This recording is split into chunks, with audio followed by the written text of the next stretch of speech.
تو کچھ نہ تھا، وہ جو نہ ہو تو کچھ نہ ہو، جان ہے وہ جہان کی جان ہے تو جہان۔ نعرہ تکبیر۔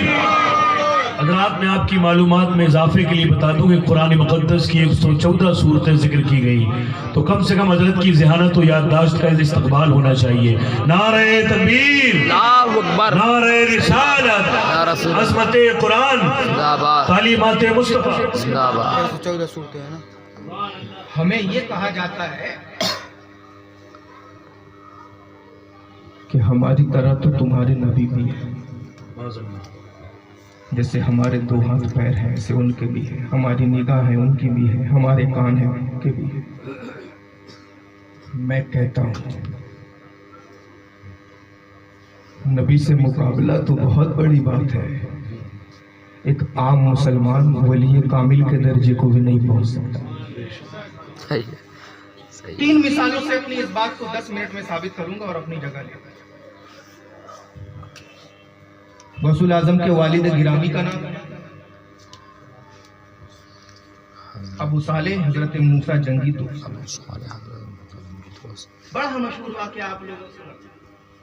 نہر کے کنارے سے جا رہے تھے، بہتا ہوا سیب دیکھا، بہت بھوک لگی تھی، اٹھا کر کے کھا لیا، اور پھر اس کے پاداش میں کئی سال آپ نے باغ کی خدمت کی، باغ کی رکھوالی کی، وہاں مزدوری کی۔ ہم نے مفتی اشتیاق صاحب، مفتی ممتاز صاحب کی خدمت میں سوال عرض کیا، حضور ہمارے جبل پور میں بھی برگی ڈیم ہے، برگی ڈیم میں اگر بہتا ہوا سیب آ رہا ہو اور ہم اٹھا کر کے کھا لیں تو کیا ہمیں سیب کے مالک سے جا کر کے معافی مانگنی پڑے گی؟ دونوں مفتی صاحبان نے کہا نہیں مختار، جو چیز نہر میں بہہ کر کے آتی ہے وہ مباح ہو جاتی ہے، جو اس کو اٹھاتا ہے وہی مالک ہوتا ہے، اس چیز کا کھانا گناہ نہیں ہے۔ بات سمجھ میں نہیں ہے؟ ہم بہتی ہوئی چیز اٹھا کر کے کھا لے گناہ نہیں، غوث کے والد اٹھا کر کے کھا لے تو گناہ۔ ان کے بھی تو ہماری طرح ہاتھ پیر ہے، ان کی بھی تو ہماری طرح نگاہ ہے، ان کے بھی تو ہماری طرح کان ہے، لیکن یہ اختلاف، یہ فرق کیسے؟ دوسری مثال دیتا ہوں، حضرت امام اعظم کو پہچانتے؟ امام اعظم نعمان بن ثابت کے زمانے میں بغداد میں ایک بکری چوری چلی گئی تھی۔ جب بغداد میں بکری چوری گئی، پتہ کیا گیا بکری کی زیادہ سے زیادہ عمر کتنی ہوتی ہے؟ جواب آیا 8 سال۔ حضرت امام اعظم نے 8 سال تک بکری کا گوشت نہیں کھایا، کہیں ایسا نہ ہو اگر میں کھاؤں تو وہی چوری کی ہوئی بکری میرے سامنے ہے۔ لیکن چھترپور کی سرزمین میں کسی مسلمان کے یہاں بکری چوری چلی جائے اور وہ مسلمان مفتی اشتیاق مصباحی کے پاس استفتاء کرے کہ حضرت میرے محلے میں ایک بکری چوری چلی گئی ہے، بکری کی عمر تو زیادہ سے زیادہ 8 سال ہوتی ہے، امام اعظم نے 8 سال تک بکری کا گوشت نہیں کھایا تھا، تو کیا میں بھی اپنے گھر میں بیٹھ کر کے محلے میں بکری چوری جانے کے سبب اب بکری کا گوشت کھانا چھوڑ دوں؟ تو مفتی صاحب کہیں گے کہ نہیں نہیں، تم مارکیٹ سے گوشت لا سکتے ہو، کھا سکتے ہو، بنا بھی سکتے ہو، کیونکہ ایک مسلمان کے قبضے میں گوشت کا ہونا اس بات کی دلیل ہے کہ اس کا مالک وہی ہے، اور جب ہم مالک سے سامان خریدے تو اس میں کسی طرح کا گناہ نہیں ہے۔ لیکن یہ فرق کیسا کہ ہم مارکیٹ سے لا کے کھا سکتے ہیں اور امام اعظم 8 سال تک بکری کا گوشت نہ کریں؟ یہ فرق کیسا؟